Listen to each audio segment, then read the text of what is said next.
Hello friends, कैसे हो आप सब। आप सभी का मेरे चैनल में स्वागत है। और आज मैं आप सभी के साथ अपनी कुछ यादें और अपनी शादी की एल्बम शेयर करने जा रही हूँ। और मेरी कुछ मजबूरी थी जो मैं इतने दिनों से नहीं शेयर कर पा रही थी। और मुझे बहुत ज़्यादा कमेंट आते थे कि दी आप अपनी शादी की एल्बम दिखाइए या फिर मतलब वीडियो दिखाइए। लेकिन मैं आज आप सभी को अपनी मजबूरी बताऊंगी कि क्यों नहीं दिखाती थी। और आज मैं आपको अपनी सारी बातें बताऊंगी। तो सबसे पहले मैं बता देती हूँ कि मेरी जो शादी की एल्बम, जो हर लड़की का सपना समझिए होता है या फिर कुछ भी समझ लीजिए, यादें जीवन भर रह जाती है तस्वीर में या फिर वीडियोज़ में। और जैसे कि आप सब जानते हो कि हम गांव से हैं, लेकिन कितने भी गांव से हैं, लेकिन सभी की शादी में एक फ़ोटोग्राफ़र ज़रूर होता है। और मैं सच बताऊं तो मेरे पास शादी की एल्बम है ही नहीं। और क्यों नहीं है उसकी भी वजह मैं बताऊंगी। ऐसा हुआ था कि जब मेरे मम्मी पापा, जब मेरी शादी सेट हो गया था और मेरा जो शादी हुआ था बहुत जल्दी शादी हो गया था। और मतलब कि होता है ना कि फ़र्स्ट टाइम लड़के वाले देखने आए और फर्स्ट टाइम ही हो गया। और जब मेरे सब चीज़ हो गया, शॉपिंग वगैरह सब चीज़ हो गया, लेकिन शादी जो था मेरा, जहाँ मेरा ससुराल है वहीं के मंदिर में हुआ था। और उसके बाद मेरे मम्मी पापा ने फ़ोटोग्राफ़र नहीं उन्होंने बुक करवाया था। जैसे कि पहले बोला जाता है कि आप इतने तारीख को शादी है और आप आ जाना। और आप सोचोगे कि क्यों नहीं फ़ोटोग्राफ़र को मेरे मम्मी पापा ने हायर किया। पता नहीं अब उनकी मर्ज़ी, उन्होंने क्या सोचा होगा क्या नहीं सोचा होगा। क्योंकि जब मेरी शादी हुई थी, मैं अपने शादी में मुझे इतना नॉलेज नहीं था जैसे कि आजकल की लड़कियों को होता है। पहनने से लेकर हर चीज़ का देखभाल करती है एक लड़की, और उसके माँ बाप के भी अलग सपने होते हैं। लेकिन मेरे माँ बाप ने अपने तरीके से मेरी शादी करवाई थी। और मेरे जो ससुराल वाले थे उन्होंने फ़ोटोग्राफ़र हायर किया था। लेकिन जिस दिन मेरी शादी हुई थी उस दिन फ़ोटोग्राफ़र नहीं आया। दो थे, एक वीडियो जो बनाता है वो, और एक फ़ोटो जो लेता है। दोनों एक ही साथ आते हैं, लेकिन फ़ोटोग्राफ़र नहीं आया। और जो वीडियो बनाता है वो वाले भैया आए थे। तो मेरा वीडियो तो बन गया, लेकिन जो मेरा फ़ोटोज़ रहते हैं और शादी की जो एक एल्बम बनती है, बहुत अच्छे से सजाया जाता है उस एल्बम को, वो नहीं है। और मैं बहुत ज़्यादा पछताती हूँ। अभी भी मुझे पछतावा लगता है, हर दिन मुझे पछतावा लगता है। क्योंकि मैं जब देखती हूँ दूसरों की एल्बम तो मेरा भी मन करता है कि काश मेरा भी होता। खैर, तो फ़ोटोग्राफ़र तो नहीं था, एल्बम मेरा नहीं बना। और शादी तो हो गया, लेकिन जो वीडियो बना था 2-3 घंटे का जो वीडियो बनता है शुरू से लेकर एंड तक, वो ससुराल के ही तरफ से था। और जो मेरी शादी हुई थी एक ही दिन में ही सब चीज़ हुआ था। एक ही दिन लगन भी हुआ, एक ही दिन सब चीज़ शादी हो गया। और अभी तक मैं आप सभी को अपनी शादी की स्टोरी बता रही थी कि एक ही दिन में ही मेरा सब चीज़ हुआ है और मेरे पास शादी का एल्बम नहीं है। इस वजह से मैं आपको नहीं दिखाती हूँ, क्योंकि है ही नहीं तो क्या दिखाऊँ। और अब मैं बात करती हूँ शादी की वीडियो की। तो वीडियो मेरा बना था 2-3 घंटे का था वो। और जब वो बनकर आया था हमने एक टाइम ही देखा, 1 या 2 टाइम ही मैंने देखा था उसे। और उसके बाद जब आदित्य आ गया था इस दुनिया में, उसके बाद ही वो डीवीडी कैसेट हमसे गुम हो गया। पता नहीं कहाँ गुम हो गया। हमने बहुत खोजा, मतलब कि आप समझ नहीं सकते हो, बहुत खोजा। और यहाँ तक मैं रोने भी लगी थी खोजते खोजते। और अभी मुझे याद आता है तो भी मुझे बहुत बुरा लगता है। और वो डीवीडी मिला नहीं। हमने पूरा घर छान मारा और सब कुछ मैं खोजा, लेकिन कहाँ है कहाँ चला गया कुछ पता ही नहीं। कि मतलब वो गुम हो गया समझ लीजिए। और अभी मेरे पास एक ही एल्बम बचा हुआ है शादी की। ना ही तो मेरे पास फ़ोटोग्राफ बची है ना वीडियो बची है, क्योंकि शादी में जो है बहुत सारे नियम होते हैं।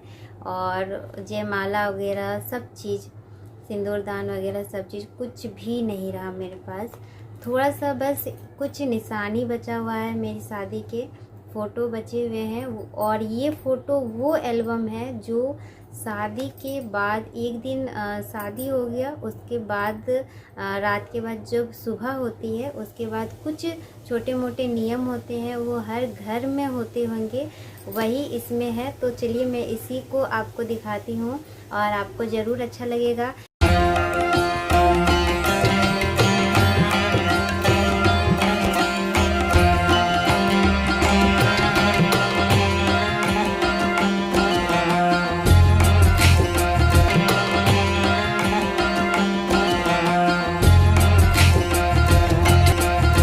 तो अभी मैं आपको स्टार्टिंग से दिखा रही हूँ। तो ये मेरा छोटा सा एल्बम है और उस दिन से मैं दिखा रही हूँ जिस दिन मेरी शादी हुई थी, उसकी अगली सुबह से। और अगली सुबह ही हम सब जानते हैं कि कुछ नियम होते हैं, जैसे कि अंगूठी खोजना। तो यहाँ पर आप देख सकते हो 2 छोटे छोटे कुएँ बना दिए गए हैं और कुओं के नीचे फर्श है। तो अंगूठी मतलब कि छिपाने का ज़्यादा जगह नहीं था, तो 5 टाइम इन्होंने भी छुपाया और मैंने ढूंढ लिया, और मैंने भी 5 टाइम छिपाया और इन्होंने भी ढूंढ लिया। तो इसमें कोई जीता भी नहीं और कोई हारा भी नहीं। और यहाँ पर थोड़ी सी ये कपड़े पता नहीं क्यों नहीं पहने थे, शायद नहाना था इस वजह से भी। और अभी ये जो मिट्टी देख रहे हो, ये पूरा मिट्टी अभी जितने यहाँ पे है, पूरा परिवार, पूरा घर भरा हुआ है। तो मिट्टी से ही बाद में सब लोग खेलते हैं, गाल में लगाते हैं, ऐसा मतलब हंसी मजाक होता है।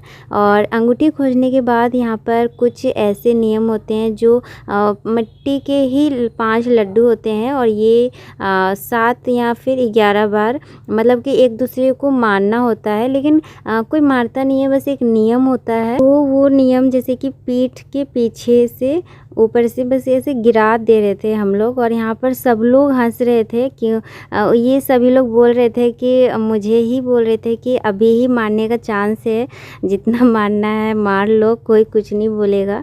तो यहीं पर सब लोग हंसा रहे थे और बहुत ज़्यादा कॉमेडी हो रही थी। यहाँ पर आप सब देख सकते हो, हम सबके चेहरे को देख सकते हो, बच्चे से लेकर बड़े तक, और सभी लेडीज़ जेंट्स सब हंस रहे हैं, क्योंकि यहाँ पर यही था कि ये नहीं मार रहे थे। तो मैं बस ऐसे ही टच करके और गिरा दे रही थी, और सब लोग बस ये कह रहे थे कि और ज़ोर से मारो, और ज़ोर से मारो, इस तरीके का। तो बस ये नियम होने के बाद अब यहाँ पर सभी देख सकते हो कितना हंस रहे हैं यहाँ पर। और इसी नियम होने के बाद फिर जो मेरे तो हस्बैंड 3 भाई है, तीनों में से सबसे बड़े हैं। तो ये जो पानी गिरा रहे हैं ना मेरे ऊपर, वो मेरे मौसी के बेटे हैं। तो यही मेरे जेठ जी है। तो जेठ जी को एक नियम करना पड़ता है, वो पानी गिराते हैं पीठ के पीछे, और ये फर्स्ट टाइम और ये लास्ट टाइम ही ऐसा करते हैं। और इसके बाद जेठ जी का एक नियम होता है कि अब हम मतलब कि हमारे में जेठ जी को बहुत ज़्यादा एक दर्जा दिया जाता है, और फिर उनसे मतलब कि ऐसा नहीं है कि उनको हम छू सकते हैं। तो इसीलिए एक ये नियम किया जाता है कि अब होता है कहीं कहीं अलग अलग होता है कि पर्दा जैसा, लेकिन हमारे में तो पर्दा चलता नहीं है, घूंघट नहीं चलता है। लेकिन जेठ जी से हम मतलब कि टच नहीं कर सकते हैं, दूर से ही उनसे बात करते हैं और दूर से ही उनके साथ रहते हैं। लेकिन हमारे सब लोग पूछते हैं कि आप लोग में घूंघट चलता है कि नहीं। तो आप देख सकते हो मेरी शादी के एक दिन भी नहीं हुआ है और मैंने किसी के साथ घूंघट नहीं लिया है, ना ही पर्दा लिया है। बस सर पे पल्ला रहता है, और वो भी सिर्फ जेठ जी के सामने ही रहता है। और मेरे जेठ जी नहीं है, ये मौसी के बेटे हैं, और मेरे हस्बैंड ही सबसे बड़े हैं। तो मुझे ये नहीं रहते, ये अपने घर में रहते हैं। तो शादी में आते हैं कभी, तो इनके सामने ही बस मैं अपने सर पे पल्ला रखती हूँ। और उसके बाद बस नहा धो के, और ये मतलब कि हमारे में एक नियम होता है कि ढकनी फोड़ना का पता नहीं तीर धनुष वाला एक नियम होता है, वो अभी यहाँ पर हो रहा है। और ये चौराहे में होता है, यानी कि घर से बाहर होता है। और मतलब कि जो दूल्हा होता है वो तीर चलाते हैं, मेरे हाथों से बीच में से वो बाहर फेंकते हैं। और जो मेरे सर पे आप देख रहे हो, वो एक डलिया होता है, वो मायके की तरफ से आता है। वो मेरे सर पे रहता है और वो उसे मैं बाद में खोलूँगी। और ये जो रेड कलर की साड़ी है ये मेरी फूआ की बेटी है, इन्होंने ही मेरी शादी लगवाई थी यहाँ पर, क्योंकि किसी के बिना शादी हो ही नहीं सकती है जब तक कोई पहल ना करे।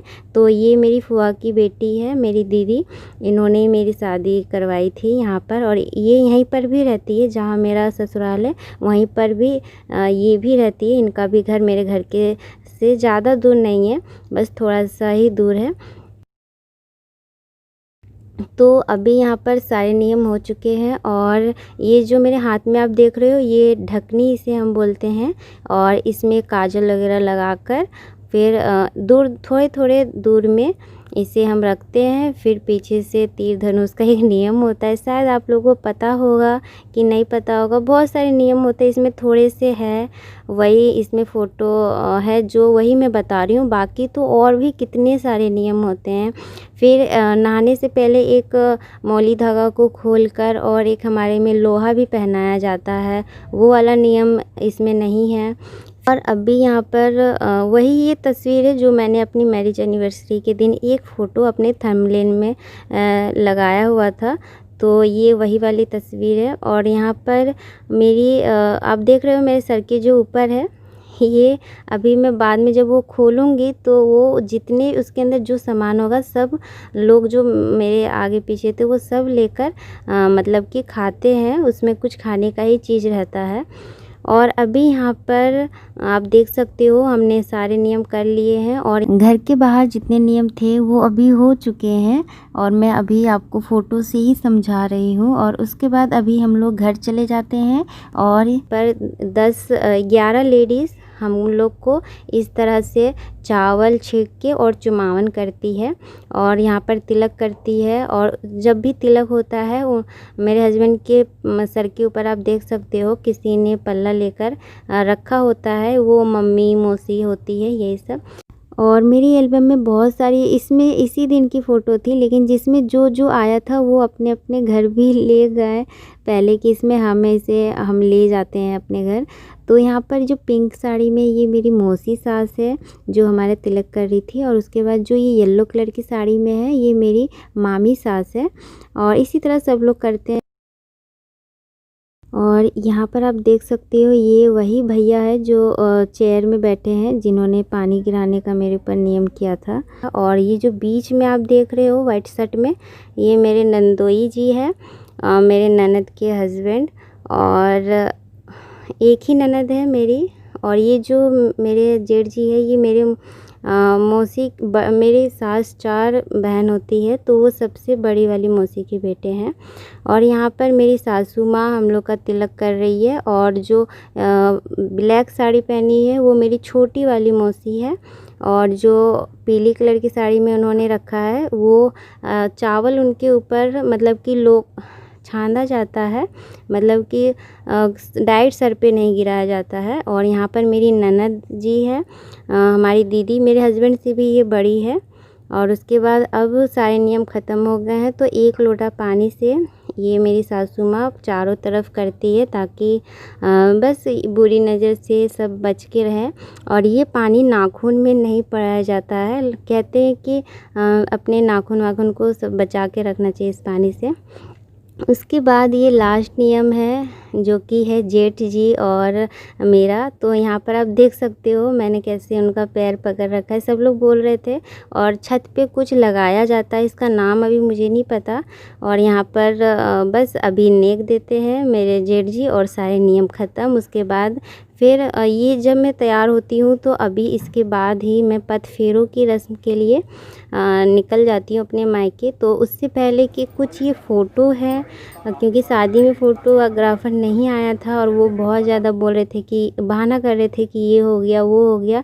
तो अभी 3-4 फ़ोटो ऐसी है जो उन्होंने बता रहे थे कि आप ऐसे करो वैसे करो, तो इस टाइम ही ये खींची गई थी। और ये जो साड़ी देख रहे हो ये मेरे ससुराल की तरफ से मुझे दुल्हन साड़ी मिला हुआ था।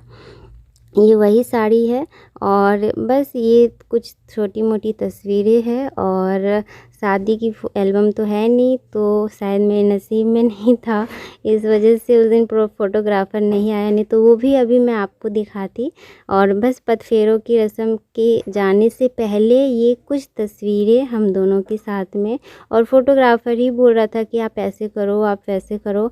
और यहाँ पर नाक में सिंदूर लगा था, नाक से माथे तक। ये हमारे यहाँ सब लोग लगाते हैं, हर अच्छे फंक्शन में नाक से सिंदूर माथे तक ही लगाया जाता है, इसलिए मेरा चेहरा थोड़ा सा साफ़ नहीं आया है, और पूरा सिंदूर सिंदूर मेरे माथे पर, पूरे फेस पर ही हो रहा है ऑरेंज कलर का सिंदूर।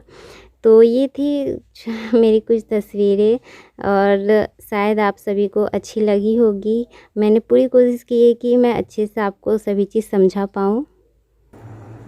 तो देखा आपने, और अब तो आपकी सारी शिकायतें ख़त्म हो गई होगी, क्योंकि मेरे पास जितनी तस्वीरें थी मैंने सब वो आपको दिखा दी, और मेरी भी यादें ताज़ा हो गई। लेकिन मेरा जो नेचर है, जब भी मैं अपसेट होती हूँ, या फिर कभी मैं बहुत ज़्यादा सैड रहती हूँ, या फिर किसी ने मुझे मतलब मेरा कभी बहुत ज़्यादा दिल दुखता है, तो मैं फ़ोटो अपने देख लेती हूँ, जितनी भी फ़ोटो है मैं देख लेती हूँ। उससे क्या होता है कि मेरा मूड फ्रेश हो जाता है, और मैं जिस कारण की वजह से सैड हूँ वो मेरा ख़त्म हो जाता है, और मैं अपने काम में लग जाती हूँ। तो अभी ऐसा मेरे साथ हुआ कि वीडियो था तो गुम ही हो गया, और पता नहीं वो कभी मिलेगा कि नहीं मिलेगा। और शादी की एल्बम मेरी बनी नहीं, क्योंकि जैसे कि मैंने बताया उस दिन मतलब कि फ़ोटोग्राफ़र वाले भैया नहीं आए थे, या फिर क्या हुआ था क्या नहीं हुआ था मुझे ये सब इतना नहीं पता है। क्योंकि जब मेरी शादी हो रही थी मुझे कुछ किसी चीज़ का होश नहीं था। मुझे लगता था कि मेरे माँ बाप मेरी शादी करवा रहे हैं, मैं एक घर को छोड़कर दूसरे घर में जा रही हूँ। अंदर से एक डर था, भय था, और बहुत सारी दिमाग में अजीब अजीब सी ख्याल चलती है। और मुझे जब मेरी शादी के 2-3 साल हो गए, तब मुझे ये सब का मतलब पता चला कि हाँ, सबके पास शादी का एल्बम रहता है। और जब मैं दूसरों की एल्बम देखती तो मुझे बड़ा मन करता है कि काश मेरा भी होता। और अभी तो मेरे पास जितना था वो सब मैंने आपको दिखा दिया है, अपनी फैमिली से भी मिलवा दिया है। तो चलिए इस वीडियो को हम यहीं पर एंड करते हैं। उम्मीद करती हूँ आप सभी को अच्छा लगा होगा, और अच्छा लगा होगा तो प्लीज़ वीडियो को लाइक कर दीजिएगा। हम फिर मिलेंगे एक अच्छी सी नए वीडियो के साथ। Bye bye.